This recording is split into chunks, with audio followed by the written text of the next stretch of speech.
লেখায় মনোযোগী হওয়া এবং স্মরণশক্তি বৃদ্ধির জন্য একটা গুরুত্বপূর্ণ আমল আপনাদেরকে শিক্ষা দেব। এই বিষয়টা নিয়ে প্রচুর আমাদেরকে প্রশ্ন করা হয় যে হুজুর, সন্তান লেখাপড়ায় মনোযোগী হতে চায় না, লেখাপড়া করতে চায় না, এমন কিছু আমল দেন যেন সন্তান লেখাপড়ায় মনোযোগী হয় এবং স্মরণশক্তি বৃদ্ধি পায়। স্মরণশক্তি এটা আল্লাহ পাকের বিশেষ একটা দান। পড়ালেখা মুখস্থ রাখা এটাও আল্লাহ পাকের একটা বিশেষ দান। এই নিয়ামত আল্লাহ পাক রব্বুল আলামিন সবাইকে দেন না। রাসূল করিম সাল্লাল্লাহু আলাইহি ওয়াসাল্লামের উপর যখন ওহী নাজিল হতো, রাসূল করিম সাল্লাল্লাহু আলাইহি ওয়াসাল্লাম কোরআন আয়ত্ত করার চেষ্টা করতে রাসূলের জন্য কষ্ট হইতেছিল। তখন আল্লাহ পাক রব্বুল আলামিন যেভাবে সহজে মুখস্থ করা যায়, সহজে আয়ত্ত করা যায়, সেই সিস্টেম রাসূল করিম সাল্লাল্লাহু আলাইহি ওয়াসাল্লামকে শিক্ষা দিলেন। দেখেন, অনেকের সন্তান লেখাপড়ায় মনোযোগী নয়, পড়ালেখা মনেও থাকে না, মুখস্থ করতে পারে না। পিতা মাতার যেমন টেনশন, যে লেখাপড়া করে তারও টেনশন।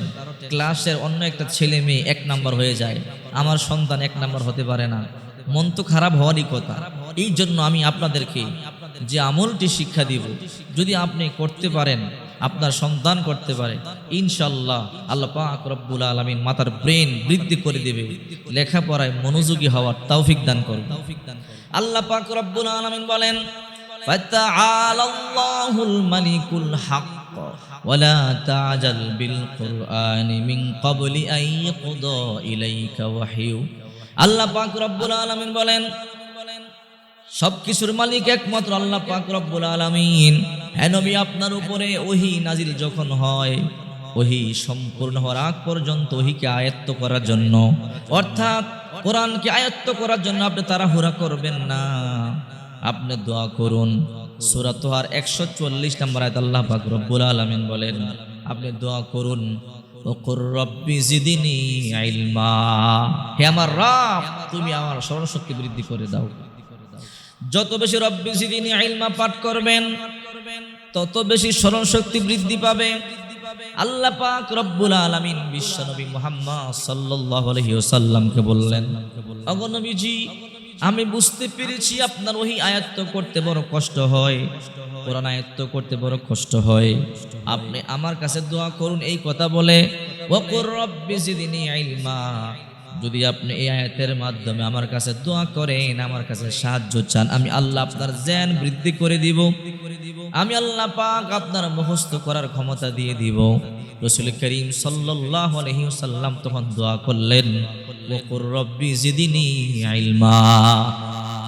আল্লাহর হাবিব যখন এই দোয়া করলেন, আল্লাহ পাক রব্বুল আলামিন বিশ্বনবী সাল্লাল্লাহু আলাইহি ওয়াসাল্লামকে ওহী আয়ত্ত করবার ক্ষমতা এত বেশি দিয়েছেন, জিবরাইল একবার বলতে দেরি হয়, পয়গম্বর জীবনের জন্য মুখস্থ রাখতে দেরি হয় না।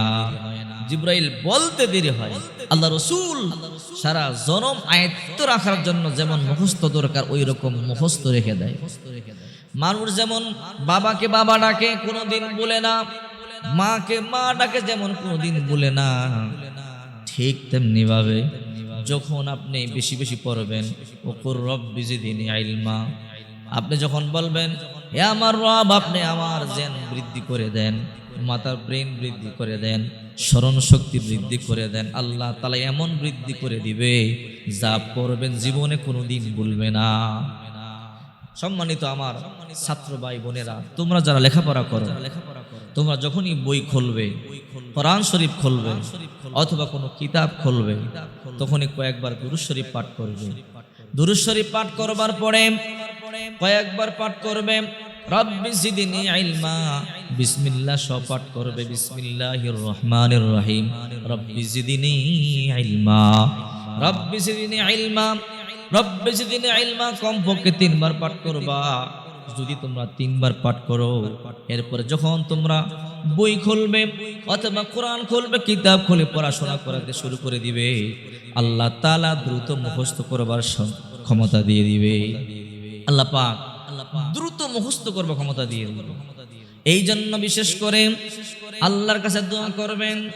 আর মা বাবা যারা আছেন, তারা তাহাজ্জুদের নামাজের মধ্যে সাজদায় পড়ে চোখের পানি ছেড়ে সন্তানদের জন্য দোয়া করবেন, রব্বানা হাবলানা মিন আজওয়াজিনা ওয়া যুররিয়াতিনা কুররাতা আয়ুনি ওয়াজআলনা লিল মুত্তাকিনা ইমামা।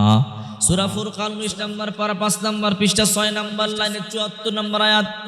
কোন পিতা মাতা যদি তার সন্তানদের জন্য এই আয়াতের মাধ্যমে দোয়া করে, আল্লাহ পাক রব্বুল আলামিন তার সন্তানকে নেককার বানাবেন, তার সন্তানকে পরহেজগার বানাবেন, মুত্তাকি বানাবেন, তার সন্তানকে বাধ্যগত সন্তান বানাবেন। এই সন্তান একদিন বড় হয়ে মা বাবার খেদমত করবে, মা বাবারে ভালোবাসবে। যখন সন্তান গর্ভাবস্থায় আছে তখনও যদি কোনো মা দোয়া করে, রব্বানা হাবলানা মিন আজওয়াজিনা ওয়া যুররিয়াতিনা কুররাতা আয়ুনি ওয়াজআলনা লিল মুত্তাকিনা ইমামা, আল্লাহ তাআলা ওই মায়ের গর্ভে যে সন্তান দিবে সেই সন্তানকে নেককার সন্তান দিবে। আবার যদি বিবাহের আগে কোনো মেয়ে এই দোয়া করে, আল্লাহ নেককার স্বামী দিবে। আবার যদি কোনো নেককার স্বামী বিবাহের আগে দোয়া করে, আল্লাহ পাক রব্বুল আলামিন নেককার স্ত্রী দিবে। এই জন্য কোরআনকে ভালোবাসুন, কোরআনকে জীবন সঙ্গী বানান, কোরআনকে সংবিধান বানান। যদি কোরআন দিয়ে আপনার জীবনকে গড়তে পারেন, কোরআন সুন্নাহ মোতাবেক যদি আপনি চলতে পারেন, আপনার ব্যক্তি জীবন, পারিবারিক জীবন, সামাজিক জীবন, রাষ্ট্রীয় জীবনে আল্লাহ তাআলা শান্তি দিয়ে পরিপূর্ণ করে দিবে। শান্তি আর শান্তি, অশান্তি দূর হয়ে আল্লাহ শান্তি দিয়ে পরিপূর্ণ করে দিবে।